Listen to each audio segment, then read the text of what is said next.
Muy buenas tardes, alumnos. En esta oportunidad, con relación a la cátedra de Derecho Electoral, vamos a analizar un poco el sufragio. De hecho, que hace unos días atrás, en la videoconferencia, hablamos ya de una manera general sobre el sufragio. Vimos el concepto, hablamos de la naturaleza jurídica y las características que el sufragio tenía.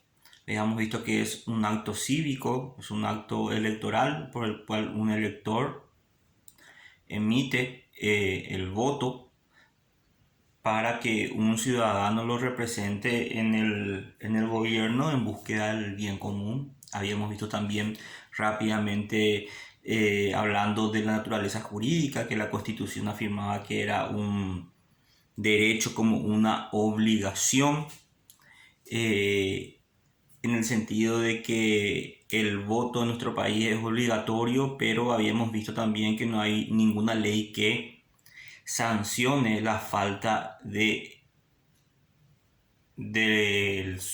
sufragar por parte del ciudadano. O sea, hay una laguna jurídica en el sentido de una ley que no contempla ningún tipo de sanción por la falta del sufragio del elector, a pesar que la Constitución habla que es una obligación y lógicamente también un derecho, porque es un derecho humano fundamental de primera generación, es un derecho civil y político, que la Constitución lo contempla para cualquier persona, ciudadano paraguayo que haya cumplido los 18 años de edad. Y rápidamente también habíamos hablado en esa oportunidad, las características del sufragio. Vimos que era universal, libre, directo, secreto, personal, intransferible. Entonces, esto va a formar parte de lo que vimos en la videoconferencia de los días anteriores. Más rápidamente, esta síntesis de lo que acabo de mencionar con relación al trabajo 3 de Derecho Electoral, que son tres preguntitas con relación al sufragio. Y también hoy vamos a ver qué dice el Código Electoral con relación al sufragio. Entonces vemos que en el artículo 1 del Código Electoral habla de que el sufragio es un derecho y un deber, y una función pública que habilita al elector a participar en la constitución de las autoridades electivas por medio de los partidos y movimientos políticos de conformidad a la ley. Un poco también el concepto de lo que es sufragio y su naturaleza jurídica. Son electores los ciudadanos paraguayos radicados en el territorio nacional y en el extranjero con radicación definitiva que hayan cumplido 18 años de edad. Nadie podrá impedir, coartar o perturbar el ejercicio del sufragio. Y el artículo 4 dice que el voto es universal, libre, directo, secreto, personal e intransferible. En caso de duda en la interpretación de este código, se estará siempre a favor de lo que establece la validez del voto. Entonces, vemos un poco los principios rectores con relación al tema del sufragio establecido en el Código Electoral. Y básicamente en el artículo 89 al 97, un análisis general de lo que establece o lo que dice el Código Electoral con relación al sufragio. Dice que el sufragio se ejerce personalmente de manera individual en el distrito en que el elector se haya inscrito y ante la mesa electoral que le corresponda. Nadie puede votar más de una vez en las mismas elecciones. Por eso es fundamental que para que yo pueda sufragar tengo que estar inscrito en el registro electoral. Para ejercer el derecho a sufragar es preciso que el elector se haya inscrito en el registro cívico permanente, dice el artículo 90. No podrán ser electores, según el artículo 91, los interdictos declarados en juicio, los sordomudos que no sepan hacerse entender por escrito o por otros medios, los soldados conscriptos y clases de las Fuerzas Armadas y Policiales y alumnos de institutos de enseñanza militares y policiales, los detenidos o privados de su libertad por orden del juez competente, los condenados a pena privativa de libertad o inhabilitación electoral, los declarados rebeldes en causa penal común o militar. Entonces, vemos acá también que según este artículo, por ejemplo, cómo la justicia electoral se va a enterar de que una persona ya no puede ser elector. Por ejemplo, en el ámbito penal, cuando los jueces quitan o resuelven establecer como una pena carcelaria, por ejemplo, a un procesado, en la misma resolución remite esa información a la justicia electoral para que lo excluyan del padrón. Lo mismo los juzgados civiles o de la justicia electoral, cuando hay una resolución que va a afectar directamente a esa persona o a ese elector en sus derechos cívicos, automáticamente se le comunica a la justicia electoral para que depure el padrón electoral. Según el artículo 92, los jueces en lo penal, civil o la justicia electoral, al dictar sentencia definitiva o interlocutoria que implique la exclusión del derecho del sufragio de cualquier ciudadano, están obligados a comunicar a la dirección del registro electoral, como les dije recientemente. ¿Quiénes están eximidos de la obligación de sufragar?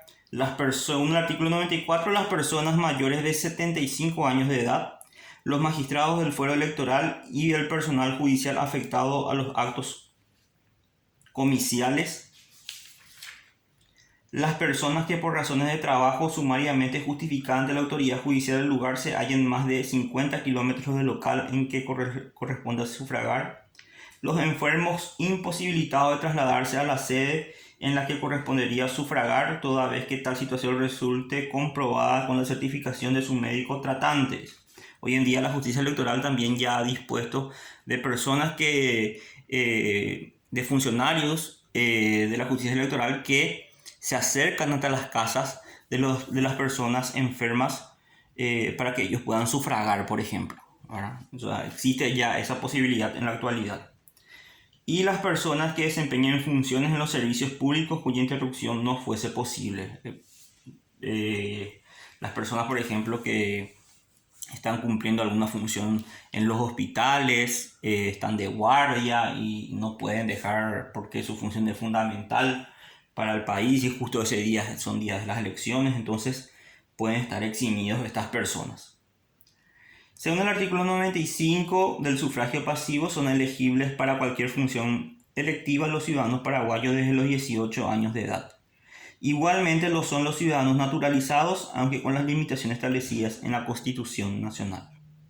Los extranjeros residentes en el país son elegibles para funciones municipales en los términos que más adelante se establecen. O sea, la pregunta es si las personas extranjeras pueden candidatarse a cargos públicos nacionales, departamentales y municipales. Solamente lo pueden hacer para cargos municipales. No podrán ejercer funciones electivas según el artículo 96 los magistrados judiciales, integrantes del Ministerio Público, los ministros del Poder Ejecutivo, viceministros del Estado, secretarías generales de los ministerios, los directores generales de reparticiones públicas, gobernadores, presidentes, gerentes o directores generales de entes autárquicos, autónomos y entidades binacionales, los jefes de las misiones diplomáticas y agentes diplomáticos y cónsules. Y también habla de las inhabilidades para ocupar cargos electivos que están en el artículo 153, 197 y 198 de la Constitución Nacional. En cuanto a los documentos electorales, podemos ver que la cédula de identidad es el único documento válido para la identificación del elector en el día de las elecciones. Solamente el documento de identidad. ¿Cuáles son los equipos y útiles electorales? El registro electoral será encargada de, conforme a sus distritos, a remitir las casillas, urnas, formularios y otros elementos que son utilizados para el día de los comicios. En el artículo 102 de la ley del Código Electoral establece cuáles son los documentos o los equipos y útiles electorales para el día de las elecciones. Según el artículo 102 son 4 ejemplares de los padrones por cada mesa receptora de votos, una urna para cada mesa, casillas electorales para cada mesa, sellos y almohadillas, un ejemplar del Código Electoral, los manuales de instrucciones de la dirección del registro electoral, frasco de tinta indeleble en cantidad suficiente para cada mesa, bolígrafos, precintas y otros elementos necesarios para el comicio son, digamos, los equipos y útiles electorales. Las urnas electorales, según el artículo 103, tiene que ser transparente, irrompible, desmontable y también de un tamaño uniforme para toda la República. Con relación al registro electoral, la composición y la conformación del registro cívico permanente, el artículo 106, que fue modificado por la ley 3166/07, estableció que cada distrito electoral de la República tendrá un registro cívico permanente de electores. Cada municipio del interior del país formará un distrito electoral. La capital de la República formará un solo distrito electoral. El registro cívico permanente se compondrá del registro cívico nacional y del registro cívico de extranjeros. Los partidos y movimientos políticos y alianzas podrán obtener copias de ellos de manera impresa o también de manera informática.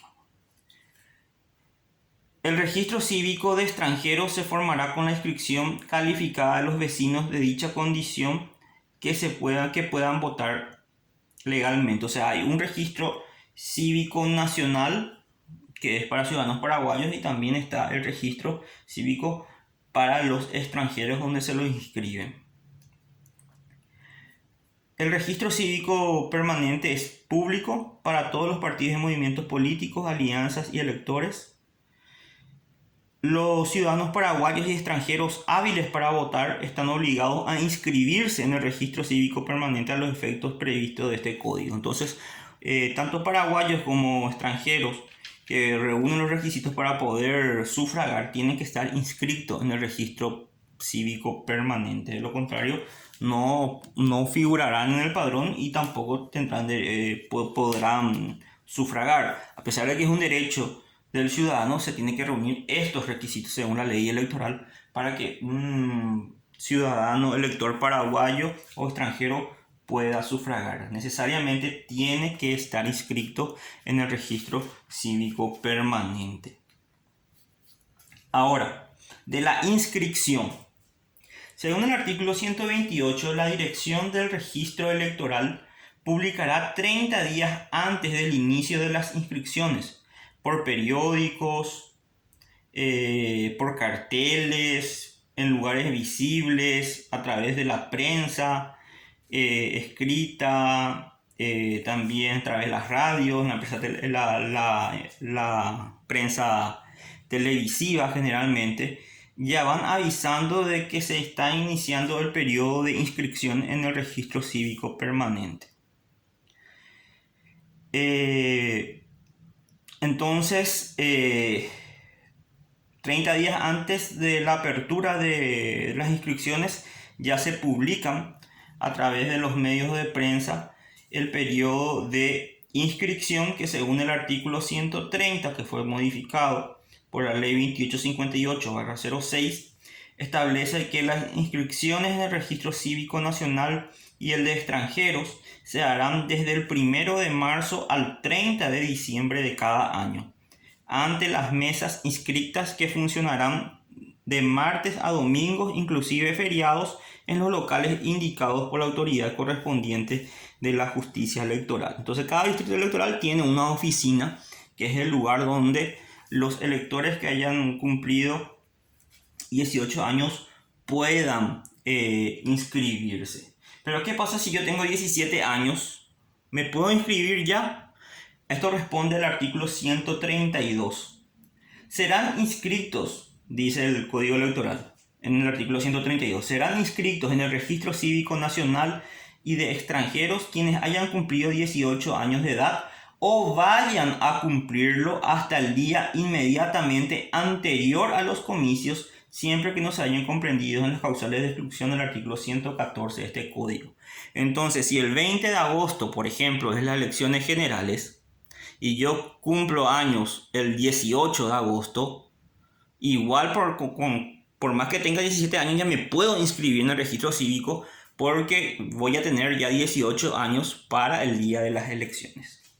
Entonces se soluciona un poco ese problema según el artículo 132. Los partidos políticos reconocidos y movimientos políticos y alianzas, mientras subsistieren, tienen derecho de fiscalizar y vigilar todo el proceso para la formación del registro cívico permanente. En cuanto al formulario de inscripción, los funcionarios del distrito o los funcionarios del registro cívico permanente generalmente dan un formulario triplicado a los ciudadanos que se van a inscribir. Y eso luego se presenta en el registro electoral distrital.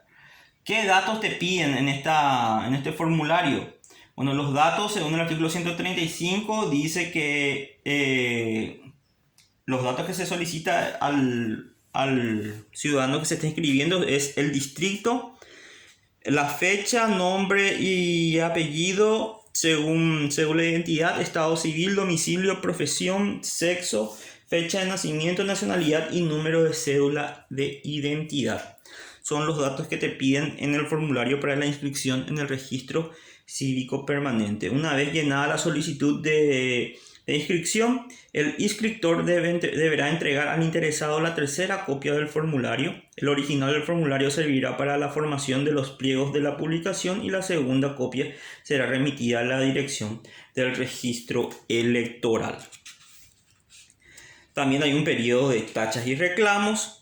Y con relación a la actualización y depuración del registro cívico permanente, según el artículo 149 del Código Electoral, la depuración del registro electoral es permanente, excepto durante el periodo comprendido entre los 90 días anteriores y 30 posteriores a las fechas de elecciones. O sea, constantemente se va depurando el padrón en el registro, en la justicia electoral, porque constantemente, bueno, hay personas que son sentenciadas, hay personas que son inhabilitadas, hay personas fallecidas que tienen que estar excluidas del padrón. Entonces es automático.